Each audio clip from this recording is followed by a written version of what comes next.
Good morning. It is finally the day, isn't it, George? Yep. Today is the day we collect our motorhome.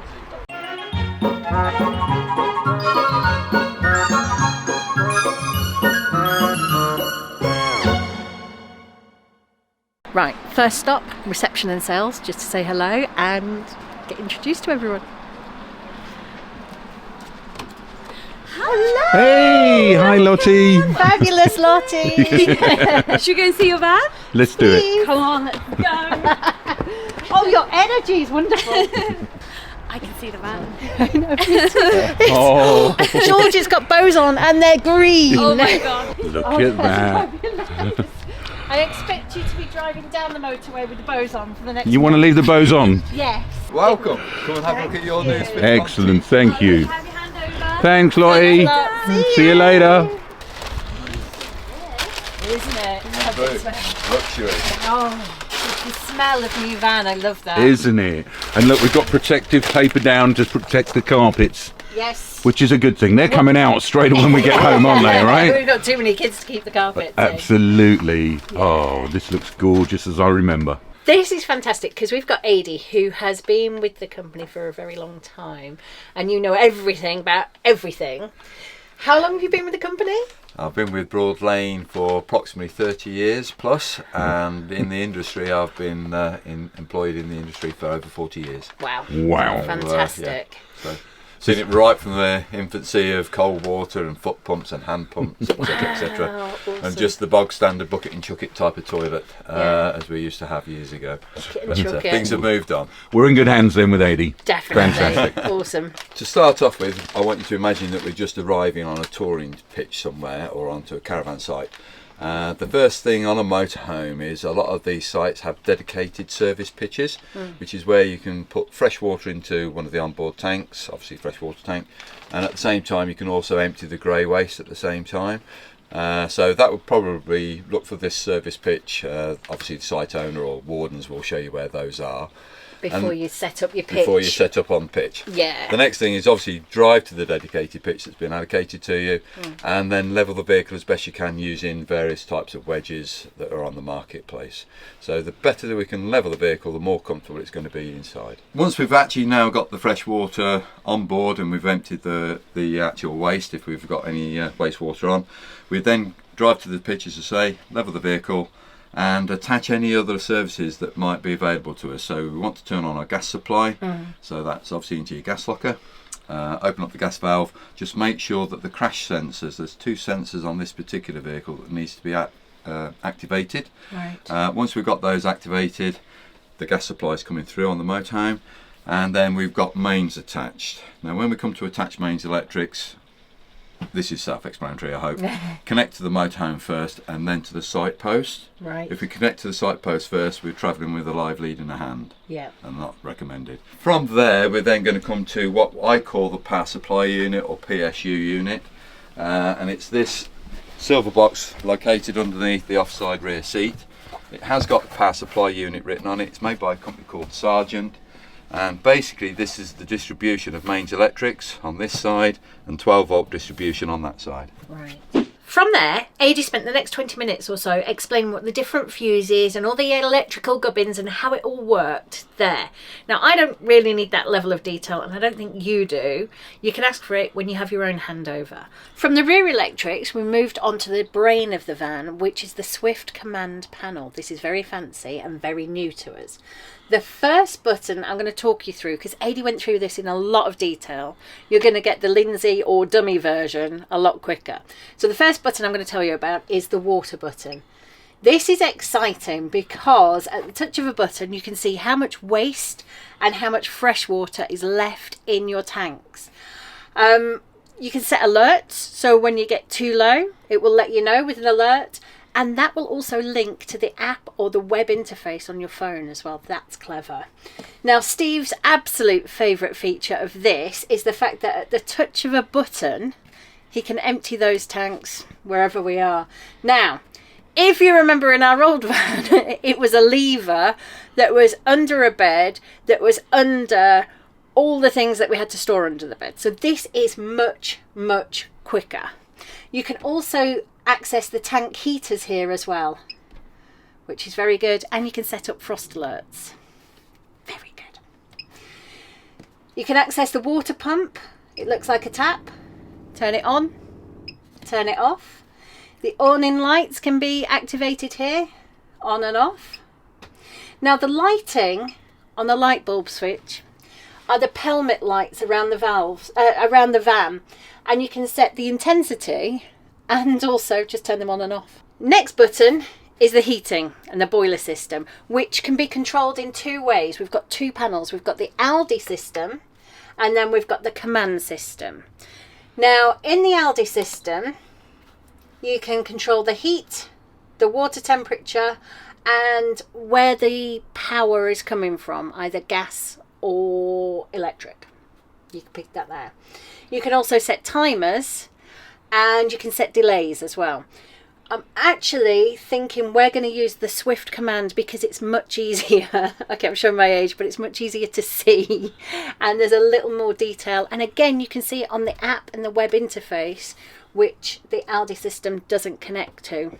Another little tip that AD explained that I didn't know before is if you go into your Aldi system and scroll through the settings, you can see an icon that's the shape of a mountain or two mountains.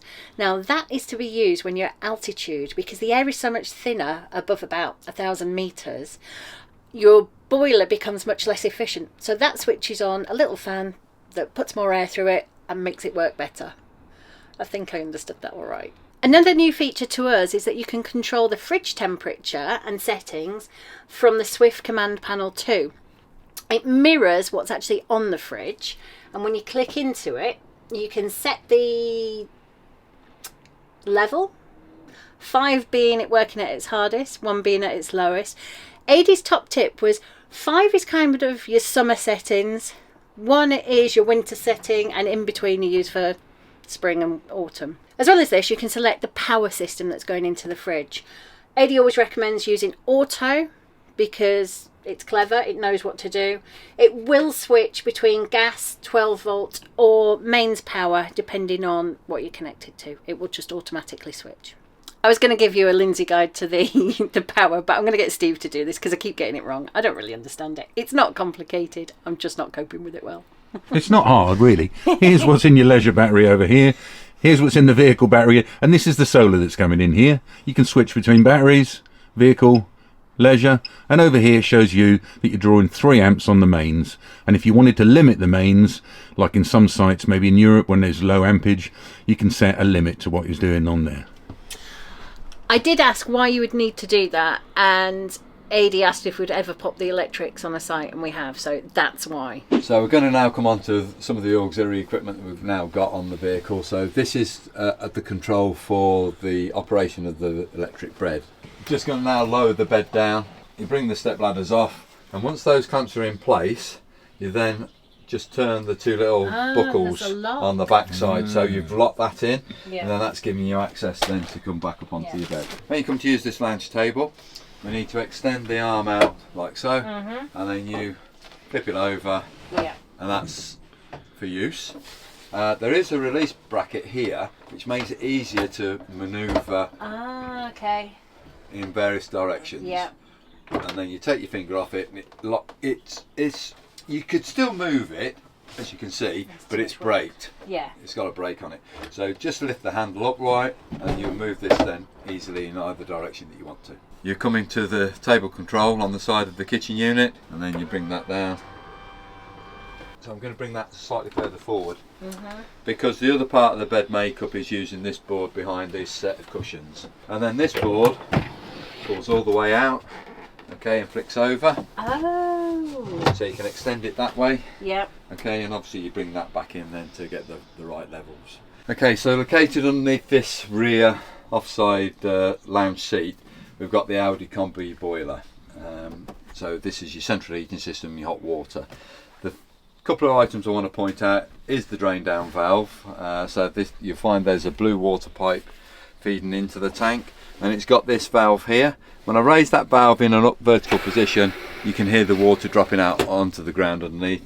When it's horizontal as it is now, I've just closed it, it's serving the boiler with water going into the tank. Now when you come to extend these frames to form a double bed at the back end here, I've obviously got the seat raised, but if you just slow it down slightly and extend it, you've then got the arms that come down to the floor.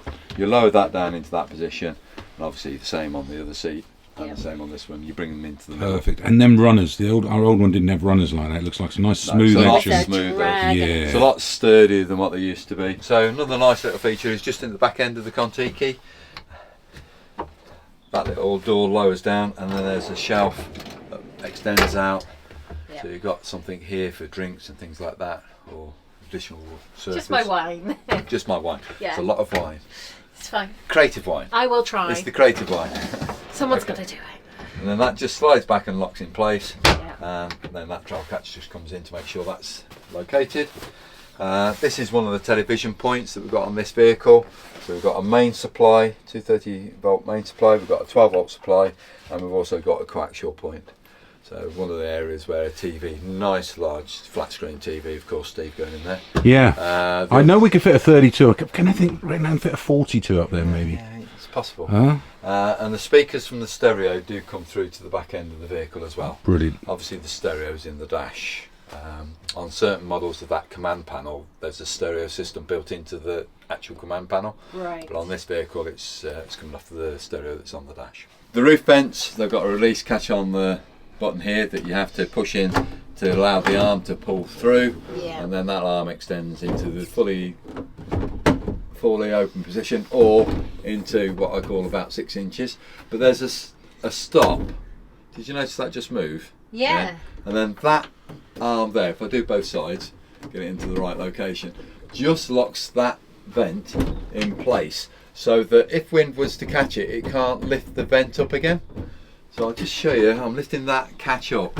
There's a catch there that I'm raising up, which releases the arm then so it moves along the track. So it's this bit here I'm operating.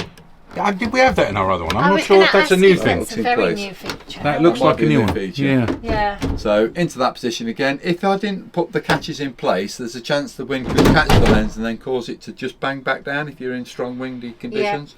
So that's just to prevent that from happening. Let's say you can lock it into different places. There it is, locked in place. Do the same on this side. That can't lift up. Okay, obviously it comes with the same features as the night blind and the fly screen. There's your fly screen, and that's your night blind. All the windows have the same features, of course. Night blind again. The fly screen just catches in on that little bracket there, so I've just released it. Just catches in place. And then you have the fly screen all the way down when the window's in an open position to prevent any flies from coming in. They've got push button catches. If you don't press the buttons in, the lever won't turn. So you've got to press the button in. Bit of a security feature. And then if I'm quiet, which is quite unusual for me, you'll hear these ratchets on the window stays come into place. So you're going to hear a couple of clicks. There it is there. That holds the window out. There's the second position. There it is there. And if I just want to close the window, if I just raise it slightly again, it then comes past the ratchet to allow it to come back down. This is an Omnivent. Yes. An Omnivent powered ventilator. You just raise the lens up if you are going to operate the fan. Hasn't got to be completely up, but you've got to have some air flow coming through it. If I've got the lens completely down and I ask it to draw fresh air in, it's pulling the two lenses together. So it could cause a problem if I'm not careful. Of course it could, yeah. So when I turn the Omnivent on, hit the centre on off button, and it always goes into extraction. So this is just extracting, and that light there isn't as bright as that. Right. It's only turning over at half the revolution. So half, 1, 1.5, 2, 2.5 and 3. Won't leave it like that for very long. You can lower it back down using the other side, or let it stop, turn it back on again, which is that, and then I'm going to now just press the other button on the right hand side of this panel, so it stops. I've got it illuminated on, but it's not actually doing anything until I press it again. And again, I've got the 6 options of the variable speeds, and that's now drawing fresh air in from outside. There's 1, 1.5, and I can feel a nice draft coming through. Not, So- not as good as your air conditioning probably, but So for Quite taking out smells yeah. one way, Yeah. and then for moving the air through the van, Yeah. probably having it, bringing the air in and then pushing Correct. it through the windows. Yeah. Awesome, that's going to be lovely. So that's on the Omnivent. Any chance of rain, do lower the vent down slightly because there's some exposed electronics here that Okay. if you've got real heavy rainfall, there's potential that it could get onto the panel. Okay. All right, so just be aware of that. And then you've got a night blind. If you grab those two little catches, you bring them together and then extend. Oh, I can't do this. And then just extend that across. Yeah, I'm struggling even the height I am. It's because it was behind you. Yeah. Okay, but that does lock out in different positions. Why, I don't know, but that's where it should be. Because it does. So just located inside this cupboard here, we've got the Wi-Fi system. Yeah. So this is where I've got a new feature here, which I'm not too familiar with myself. Don't know if you want to come round, Steve, so you can just see this. There's an on-off button here. Yeah. If I operate that, oops, press and hold it. I'd already turned it on. Okay, you've already turned it on, so Yeah. you've seen it. Okay, insert SIM and restart, Absolutely. etc. And I'm going to turn that back off again. There we are. Located in the locker above the refrigerator is where the antennae comes through.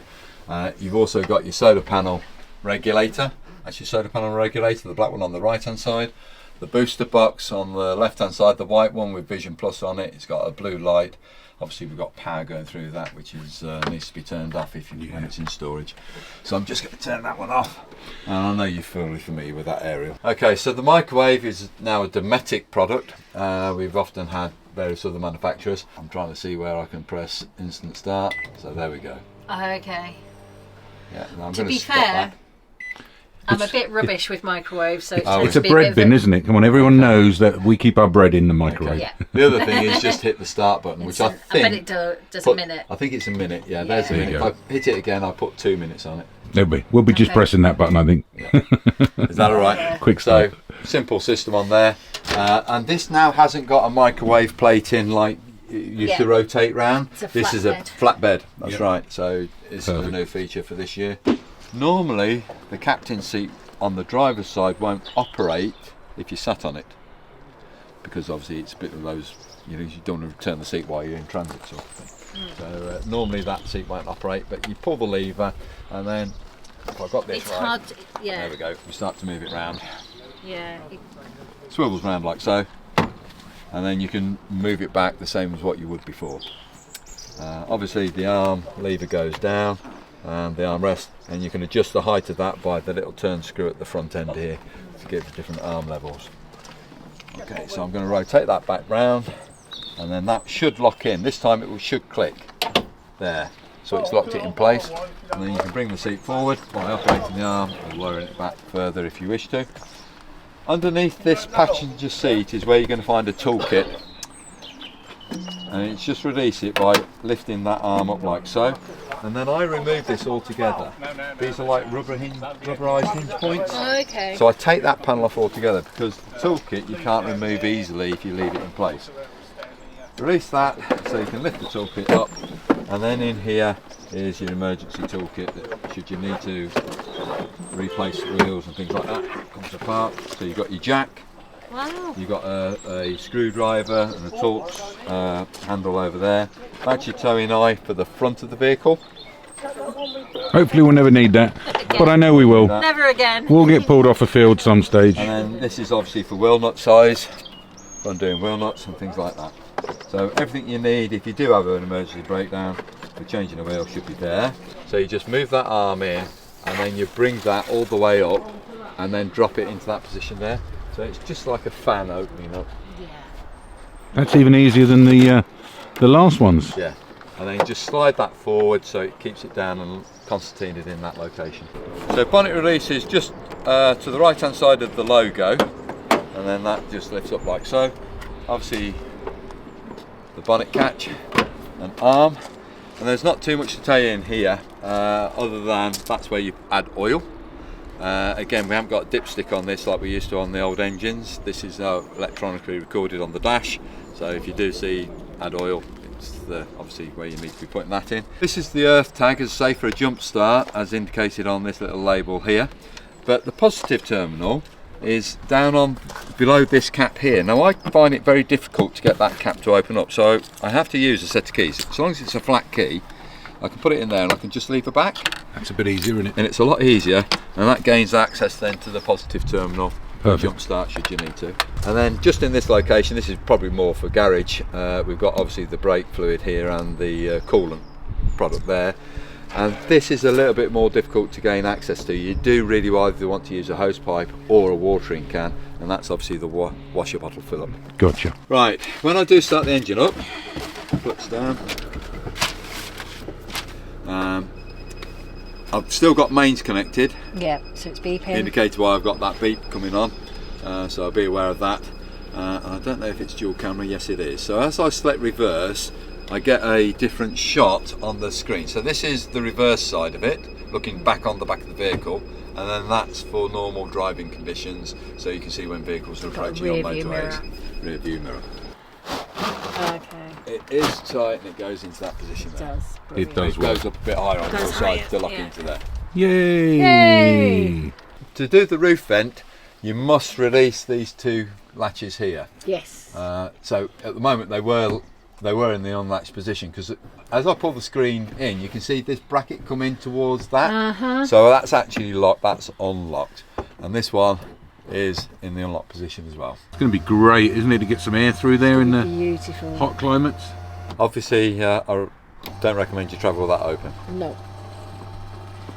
And We'll get locked, ideally. Locked for yes. transit. That's right. So you bring it all the way back down till it won't go anymore. Yeah. That's it. I'll take my finger off the button, and then I lock that lever, and I lock that lever into position. That's the Yeah. transit. Of course, yes, we have got our fly screen and also the night blind, Yeah. should we wish it on that. For a lock and unlock, we do get the awning lights stay on for 30 seconds. We also get the amber lights shine on the outside of the vehicle, just as a flash. So if I open this up again, okay, you get them come on, and it's just saying yes, you've activated or We're deactivated awake. the system. For outside use, Yeah. we've also got access to the loo. So that's just a normal drop down door. Lift the orange handle up, extend that out, extend the arm so you take that to your disposal point. That looks smaller than 15 litres. Extend the arm round. It is a bit smaller than the other one. Yeah. Remove the end cap, and as always before, nothing in here, I hope. Thinking over like so. I didn't do the loo. Did you want me to do anything inside No, the that's fine. It is fine. That's all that. When you come to put it back in, make sure that handle locks Yeah, in that's place definitely there. smaller than the last one. Yeah. I think we need a spare. We'll get a spare. Now this is what I'm saying about mains electrics. Just be aware that when you have got mains coupled, this is obviously coupled into our site mains at the moment. I don't want to remove that cable without turning it off at the site post first. So basically what I should do is pull that out. I've detached it, and now I'm safe to actually pull my mains cable out and it's not live in my hand. And then finally on this side, I just want to show you where this underskirt locker is. Yeah. And again, what we need now is this other flip key. So it's this key. Turn that through 180. Actually, it's already open. I'll just extend that out. So you extend the arm, lift the lid up, and that's a good storage locker. Brilliant. For whatever chocks and things like that you might want to put in there. All mains cables, of course. Yeah. Okay, and then that just slides all the way back in. Turn those locks through 180 degrees. That's locked in place, and that's the same for the other panel that side. These are your fridge vents. The winter vent covers are literally for winter vent. They're not really for this time of the year, unless it's really bad windy conditions. Obviously if you're in the south of France, etc., in the summer, you need that as much ventilation as possible on those. And there you've had the fans fitted. External shower. The shower connection is in there. It is literally for swilling down walking boots, surfboards, wetsuits, kids, the dog, that sort of thing is where the external shower is. And then I'm now coming to the gas locker area. First off, these caps would normally sit on top of the cylinders, around the neck of the cylinder, and then you've got a drawer bracket here that you pull that string to make it tight for transit. Can't fit 2 mediums in there now. We're going to have one small, one medium, I understand. Correct. This is an auto changeover valve. I don't know if you're familiar with the auto changeover valves. Yeah. But at the moment that little tag there is indicating that I am drawing obviously off the one cylinder. And the 2 green images here are telling me that's good to go. But if I had 2 cylinders in use and both connected, yes, I'm drawing off this side, but if the images turn to red, that means that cylinder's now run out. It's drawing off the other side. Wow. And then to get that so that this turns to green again and allow me to disconnect that cylinder, you rotate the valve through 180 degrees. And then the 2 red images will then turn to green as it is now. So it's now indicating I'm drawing off the other cylinder, not the one that I was originally using. He's done. He's done. That was the most comprehensive tour of a motorhome I've ever seen. It was brilliant. Thank you so much. You've More than welcome. clarified so many issues that I was doing. You've explained why I do things, Right. which is quite interesting. So thank you very, very Well, much. hopefully you found it informative. If I can be of any further help, I'm always contactable on the phone or even an email. I do get back to clients. It does take me a while though sometimes if I'm stuck on the handover. If you're busy. But yeah. I 2 sets of keys. Thank Lovely. you. Oh, the other way around. The other way around. Yay. Thank you very much indeed for your Thanks, business. buddy. Thank you. We've just spent an amazing couple of hours with Adi. He has shown us every little detail of this van. He's taken us through the Swift command system, which we kind of knew, but I didn't really understand why I was doing things in a certain way. Now I have a full understanding. Your dealer will give you as detailed or as basic an introduction to your brand new van, depending on exactly what you want. And this time I wanted to be taken through everything. I've always left it over to Steve. I want to understand everything this time too. So we covered the Swift command, we covered the Truma heating, we talked about the different ways that it can work on gas versus electric versus battery, we talked about the fridge, we had another look at the bedding situations, we even had a go at putting the seats up. Now we didn't film that because we need to get better at that. There's a bit of a knack that we just need to understand and figure out, and then I'm definitely going to do you a little video about that. We even sat in the front of the cab and had a look at how everything works through there, just to understand if there were any more details or any little different things that we hadn't picked up when we had our first look around the van. There is so much to this incredible van. I'm so excited to get on the road. It's going to be amazing.